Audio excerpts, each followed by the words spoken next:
Hello বন্ধুরা, আশা করি সবাই ভালো আছেন। আজকের এই ভিডিওতে আমি আপনাদেরকে বলবো ঘন ঘন থুতু আসার কারণ কি, অতিরিক্ত থুতু দূর করার উপায় এবং কথা বলার সময় থুতু আসলে করণীয় কি, এই বিষয়টা সম্পূর্ণভাবে এই ভিডিওটাতে আলোচনা করা হবে। তো ভিডিওটা না টেনে দেখতে থাকবেন।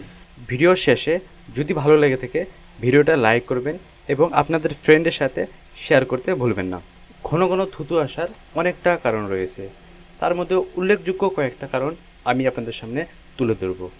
কিন্তু মনে রাখবেন ভিডিওটা 3 ভাগে ভাগ করা হয়েছে। ভিডিওটার প্রথম পার্ট হলো থুতু আসার কারণ কি, আপনার মুখে কেন থুতু আসে। সেকেন্ড পার্ট হবে অতিরিক্ত থুতু আসলে কোনো রোগের সম্মুখীন হবেন কি না এটার বিষয়ে জানব।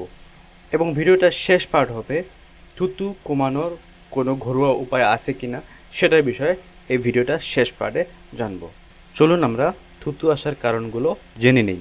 প্রথম কারণ হলো খুব বেশি এবং খুব তাড়াতাড়ি খাওয়া, যে কারণে আপনার স্টোমাকটা আপসেট বা অস্বস্তি হয়ে পড়ে, ফলে খাওয়াটা আবারও স্টোমাক থেকে খাদ্যনলীতে এসে যায়, যার ফলে মানুষের ঘন ঘন থুতু আসতে পারে।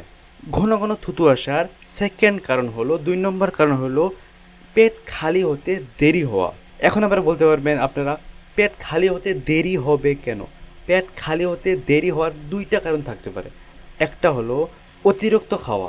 অতিরিক্ত খেলে কি হয়, আপনার স্টোমাক থেকে পেট থেকে খাওয়াটা হজম হতে দেরি হয়ে যাওয়া। আর একটা হলো আপনার হজম শক্তি কমে যাওয়া, যার ফলে আপনার পেটে থাকা খাওয়াগুলো চাপ তৈরি করে, যেটাতে খাদ্যনলী দিয়ে আবারও খাদ্যগুলো আসতে চেষ্টা করে, ফলে একজন মানুষের থুতু আসে। ঘন ঘন থুতু আসার 3 নম্বর কারণ হলো ধূমপান। ধূমপান করলেও একজন মানুষের ঘন ঘন থুতু আসতে পারে। ধূমপান নিম্ন স্তরের খাদ্যনলীকে দুর্বল করে তোলে। যখন নিম্ন স্তরের খাদ্যনলী দুর্বল হয়ে যায়, তখন অ্যাসিড সহ পেটে থাকা উপাদানগুলি খাদ্যনলীতে আবারও ফিরে যেতে দেয়, যার ফলে ঘন ঘন থুতু আসতে পারে। বন্ধুরা, এখন আমরা জানবো মুখে ঘন ঘন থুতু আসলে করণীয় কী। নিজেকে হাইড্রেট রাখুন, পর্যাপ্ত পরিমাণে পানি পান করুন, সাথে অতিরিক্ত খাওয়া থেকে বিরত থাকুন। মার্কেট থেকে ভালো একটা মাউথওয়াশ কিনে ওটা ব্যবহার করতে পারেন। এই বিষয়টা যদি ভালো করে বিস্তারিতভাবে জানতে চান তো ভিডিওটার নিচে ডেসক্রিপশন বক্সে একটা লিঙ্ক দেওয়া আছে, সেখানে গিয়ে আপনারা বিস্তারিতভাবে এই বিষয়ে পড়তে পারেন।